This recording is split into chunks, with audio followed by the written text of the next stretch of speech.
One thing critical about cleaning up a set of cases prior to reassembling an engine is making sure that the gasket surfaces are perfect.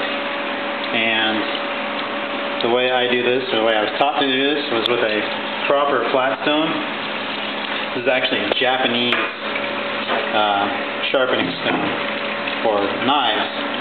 And as long as it's still fairly straight and flat, it's perfect for this application to just slowly but surely move around on the case half, trying to keep it square, and trying to always go with keeping it to where it's not going to rock and go to angles and bounce into the casting in any weird way. So you just kind of slowly but surely, you can feel it kind of hit edges and whatnot. Do this for a while, using the liquid as a lubricant, keeping it on there.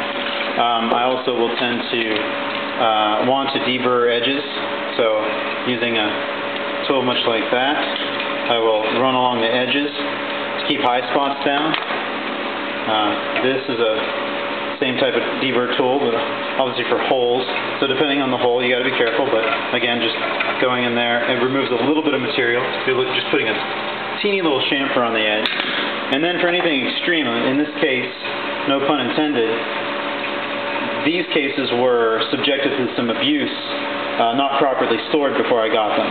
So in some places there were some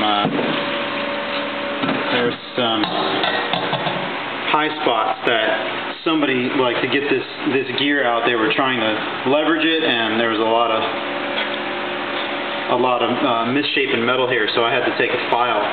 And I have a couple of different shapes of files. This one's round on one side and flat on the other. You have to be fairly careful. This is kind of a rough file. But if you're doing this afterwards, using a rough file isn't too big of a deal. And as long as you're using it sparingly, just it's little rips to make sure that the surface is flat.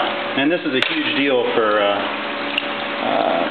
putting the thing together and knowing that you're going to have an oil type case.